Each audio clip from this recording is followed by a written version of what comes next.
കൈ നേരെ വെക്കുക, സ്ട്രെയിറ്റ് ആയിട്ട് വെക്കുക, സ്ട്രെയിറ്റ് ആയിട്ട്. എന്നിട്ട് അടുത്ത കൈ കൊണ്ട് നമ്മൾ ഇങ്ങനെ ഹോൾഡ് ചെയ്യാം, ഇങ്ങനെ പിടിക്കാം. ഓക്കെ, ഈ കൈ ഇതാക്കിയിട്ട് ഹോൾഡ് ചെയ്യാം. എന്നിട്ട് നേരെ ഈ ആളുടെ നെഞ്ചിന്റെ സെന്ററിൽ നമ്മൾ വെക്കുക. കടന്നു വെച്ചോ, ഇത് വെക്കുക. ആകെ ശ്രദ്ധിക്കേണ്ട ഒരു പോയിന്റ്, ഇവിടെ വളയാൻ പാടില്ല, നമ്മുടെ എൽബോ വളയാൻ പാടില്ല.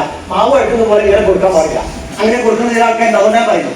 സ്ട്രെയിറ്റ് ആയിട്ട് പിടിക്കുക, കൈ വെക്കുക, നേരെ വെക്കുക. എന്നിട്ട് 1 2 3 4 5 6 7 നല്ല നമുക്ക് കഴിയുന്ന അത്ര പ്രഷർ കൊടുക്കാം.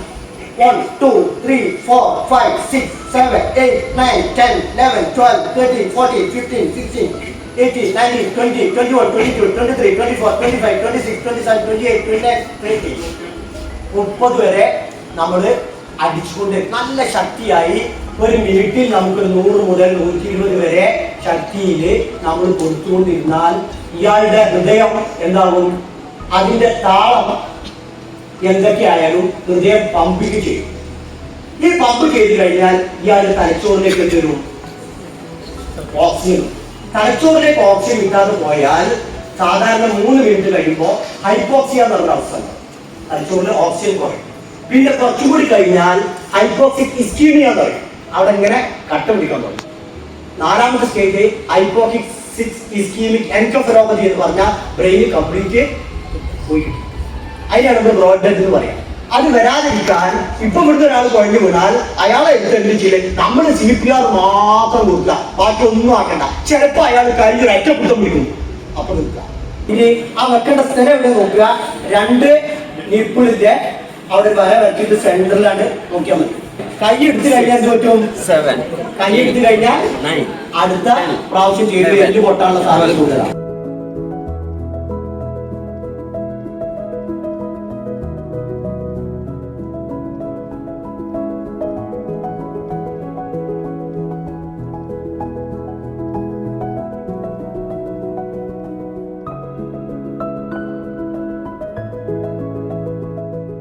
ഒരാൾക്ക് എത്ര സമയം ശ്വാസം എടുക്കാൻ നിൽക്കാൻ പറ്റും? സാധാരണ മനുഷ്യർക്ക് 2 മിനിറ്റ് നേരെ ശ്വാസം ഇല്ലാതെ നിൽക്കാൻ പറ്റുള്ളൂ. ചില യോഗികളും മറ്റു ആൾക്കാരൊക്കെ 3 മിനിറ്റോ 3.5 മിനിറ്റോ ഒക്കെ. നമ്മളെ പറ്റിയല്ല. നമ്മൾ ഒരു രോഗിക്ക് അയാളുടെ ഹൃദയം നിന്ന് പോയി 20 മിനിറ്റ് കഴിയുമ്പോഴേക്ക് കാഷ്വാലിറ്റിയിലെ ഡോക്ടർ ആദ്യം പറയുന്നത് അറിയോ? എന്താ പറയാ, സിസ്റ്ററെ ടോർച്ച് എടുക്കുന്നത്, കണ്ണിലടിച്ച് നോക്കി മരണം ഡിക്ലെയർ ചെയ്യാനാണ്. ടോർച്ച് എടുക്കുന്നവരുടെ ഇപ്പോഴും ഉണ്ട്, കാഷ്വാലിറ്റികളൊക്കെ ഉണ്ട്. അടിച്ചു നോക്കിയാൽ dilated and fixed broad dead. അവിടെ എഴുതുന്നത് എന്താണ്? Broad dead. അത് ഈ ബ്രോഡ് ഡെഡ് ഉണ്ടാകുന്നത് കൊണ്ടാണ് നമ്മള് അതിന് ഇത് ചെയ്യാൻ വേണ്ടിയിട്ടാണ് നമ്മൾ CONS എന്ന് പറയുന്ന CPRന്റെ പുതിയൊരു വേർഷൻ അമേരിക്കൻ ഹാർട്ട് അസോസിയേഷൻ ഉണ്ടാക്കി. CONS എന്ന് പറഞ്ഞാൽ compression only life support. Compression only life support. പണ്ട് ഒരുപാട് സാധനങ്ങളുണ്ട്. ABC എന്ന് പറഞ്ഞ സാധനങ്ങൾ ഓർമ്മ ഉണ്ടാവും. നമ്മളൊക്കെ സ്കൂൾ പഠിക്കുമ്പോഴൊക്കെ എയർവേ, ബ്രീത്തിങ്, സർക്കുലേഷൻ ഇതെല്ലാം കൂടി പഠിച്ചു കഴിയുമ്പോൾ എന്നെ കൊണ്ടാവില്ല എന്ന് പറയും.